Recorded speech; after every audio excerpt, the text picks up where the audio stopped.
año 4 antes de Cristo, ese primer censo ocurrió en el año 4 antes de Cristo.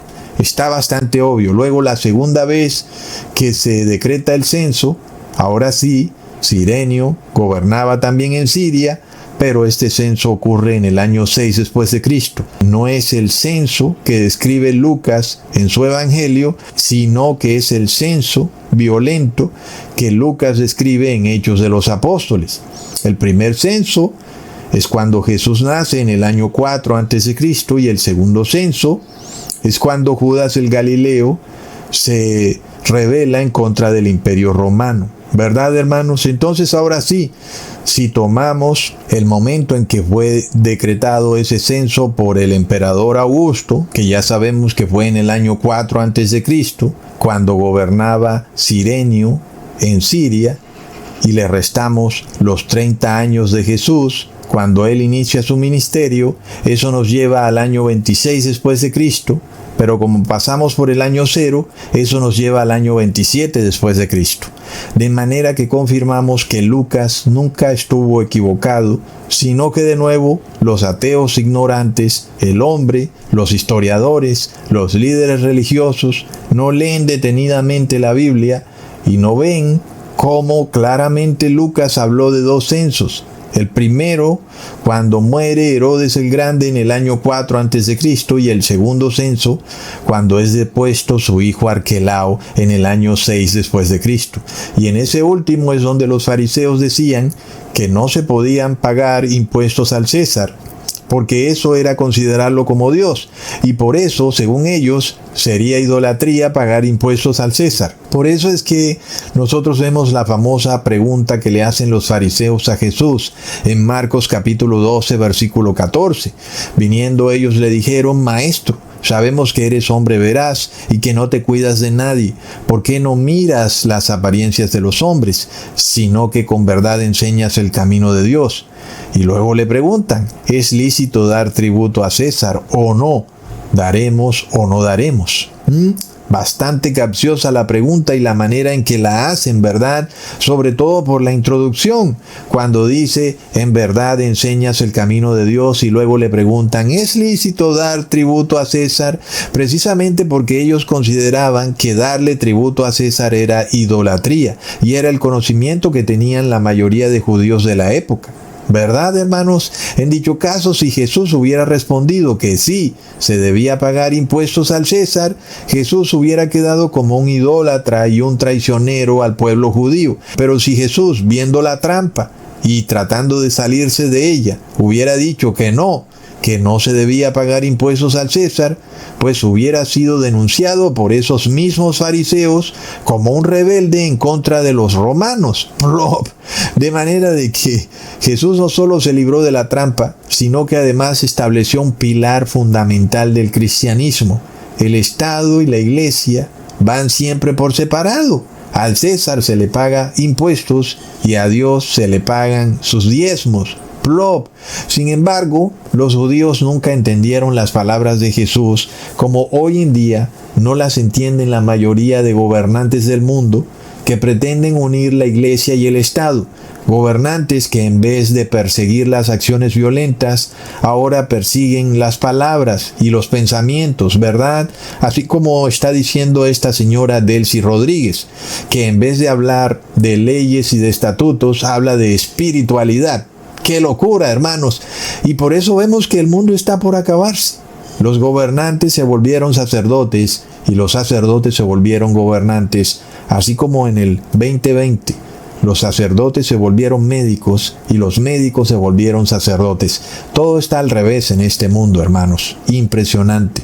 Entonces, los judíos tampoco entendieron esto. Y finalmente, el hecho de que no hubieran entendido que la Iglesia y el Estado van por separado los llevó a rebelarse contra el Imperio Romano en el año 66 después de Cristo, y eso fue lo que terminó llevando a Jerusalén al colapso total en el año 70 después de Cristo. ¿Qué quiere decir eso? Que el mismo asunto es lo que se va a repetir para el fin de los tiempos. La unión de Iglesia y Estado es lo que va a llevar al mundo al colapso total. Es tremendo, hermanos. De nuevo, ¿Cuál es la importancia de la contundencia de la fecha 27 después de Cristo como este año en que Jesús es bautizado y se convierte por tanto en el Mesías? La importancia radica en que todas nuestras profecías son correctas. Punto. ¿Eso qué quiere decir? Que Cusatón tiene el espíritu de profecía y ese espíritu de profecía es el Espíritu Santo de Jesús. No es una señora, no es un tercer Dios inventado en el Concilio de Nicea. Y la importancia radica, hermanos, en que la profecía de las 2300 tardes y mañanas es correcta. Y si esa profecía es correcta, el año 1844 es correcto. Y si a 1844 le sumamos los 180 años de fiesta declarado por el rey Asuero en el libro de Esther, eso nos lleva al año 2024. Y si le sumamos los 7 años de la siguiente fiesta, eso nos lleva al año 2031. Y esto ya yo se los probé en un video de cómo a partir del año 2024 iniciaban las 7 vacas flacas, y lo estamos viendo, pero gracias a nuestro Padre Eterno aún no nos han tocado, pero nos van a tocar. Y estas 7 vacas flacas iniciaron a partir del año 2024 y esto va de mal en peor. Y estamos viendo las señales de la devaluación del dinero incrementándose hasta un punto, hermanos, en que el dinero va a fracasar y el sistema va a colapsar y luego todo va a ser digital. Y ahí fue, hermanos, ahí fue. Estamos demasiado cerca. Ahora, el punto clave es este. No hay en la faz de la tierra ninguna otra religión, líder religioso, que tenga las matemáticas tan claras como las tiene este ministerio de Cusatón Aridmon. ¿Verdad? Qué bueno que este nombre sea tan repulsivo para la mayoría de personas a son de nada, ¿verdad, hermanos? Porque es curioso que ellos escuchan Cusatón Aridmon y como que les entra un corrientazo en el cuerpo cuando a la final nunca han escuchado ese nombre. Es decir, el nombre Cusatón Aridmon es supremamente desconocido y de repente no dicen ¿qué es eso? Yo quiero escuchar esa palabra. No, es como si algo de inmediato les dijera no quiero escuchar nada. Entonces vemos de nuevo el mismo concepto. Dios te llama y tú dices no quiero ir a ese llamado. Ya nosotros hemos visto, hermanos, en el video pasado que William Miller no era adventista y él calculó la profecía de las 2300 tardes y mañanas y la profecía de las 70 semanas, solo que él pensó que en el año 1843 era el fin del mundo y no el inicio de la fiesta del día de la expiación. Además tuvo un pequeño error, que no se dio cuenta que había que sumarle el año 0 después de Cristo y por tanto esa fiesta del inicio del día de la expiación no iniciaba en el año 1843, sino en el año 1844. Pero a ver, ¿William Miller era adventista? No era adventista. ¿Lo vemos, hermanos? Y esto es un punto clave. Ustedes han visto cómo me han atacado varias personas diciendo que yo le he hecho un plagio al adventismo. Ya vemos que si le he hecho algún plagio, se lo he hecho a William Miller y también se lo he hecho a Jeremías, a Ezequiel, a Lucas, a la palabra de Dios, hermanos. Entonces, es ridículo de verdad todos estos ataques. Nosotros estamos basados en la profecía. Si alguien descifra la profecía de manera perfecta, pues nosotros nos vamos a remitir a esa persona como debe ser, porque nosotros sí escuchamos el llamado. El Cusatón sí escucha el llamado. Cuando ve que alguien habla verdad, el Cusatón escucha. Y esto es lo que no quieren la mayoría de personas.